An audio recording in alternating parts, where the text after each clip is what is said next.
ದರ್ಶನ್ ಕೂಡ ಸ್ವಇಚ್ಛಾ ಹೇಳಿಕೆಯನ್ನು ಈಗಾಗಲೇ ಪೊಲೀಸರ ಮುಂದೆ ಕೊಟ್ಟಿದ್ದಾರೆ. ಅದನ್ನು ಚಾರ್ಜ್ ಶೀಟ್ನಲ್ಲಿ ಇವೆಲ್ಲರೂ ಕೂಡ ನೋಡಿದ್ದಾರೆ. ಕೆಲವೊಂದು ಮೆಸೇಜಸ್ಗಳು ತುಂಬ ಇಂಟ್ರೆಸ್ಟಿಂಗ್ ಅನಿಸುತ್ತೆ. ಯಾಕೆಂದರೆ ನಾವು 10 ವರ್ಷಗಳ ಕಾಲ ಲಿವಿಂಗ್ ಟುಗೆದರ್ಲಿ ರಿಲೇಷನ್ಶಿಪ್ನಲ್ಲಿ ಇದ್ದೀವಿ ಅಂತ ತಮ್ಮ ಸ್ವಇಚ್ಛಾ ಹೇಳಿಕೆಯಲ್ಲಿ ಪವಿತ್ರ ಗೌಡ ಹೇಳಿದರು. ಆದರೆ ಇವರಿಬ್ಬರ ಮಧ್ಯೆ ನಡೆದಂಥ ಕಾನ್ವರ್ಸೇಷನ್ ಅಂದರೆ ಚಾಟಿಂಗ್ ಹಿಸ್ಟ್ರಿಯನ್ನು ನೋಡಿದಾಗ ಯಾವ ರೀತಿಯಾಗಿ ದರ್ಶನ್ ಅವರು ಇದೇ ಪವಿತ್ರ ಗೌಡಳನ್ನು ಹಚ್ಚಿಕೊಂಡಿದ್ರು ಅನ್ನೋದು ಗೊತ್ತಾಗುತ್ತೆ. ಒಂದು ನಾವಿಲ್ಲಿ ಪ್ರತ್ಯಕ್ಷವಾಗಿ ನಿಮಗೆ ದರ್ಶನ ಮಾಡಿಸ್ತಾ ಇರೋದಿದೆ ಚಾಟ್ ಮಾಡಿರೋದನ್ನು. ಆರಂಭದಲ್ಲಿ ಪವಿತ್ರ ಗೌಡ ಮಿಸ್ ಯು ಅಂತ ದರ್ಶನ್ಗೆ ಹೇಳಿರೋದು.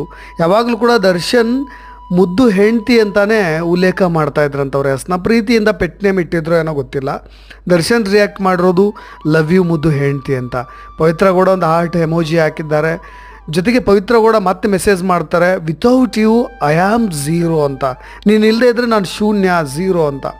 You are the most important in my life Subba ಅಂತ ಹಾಕಿದ್ದಾರೆ.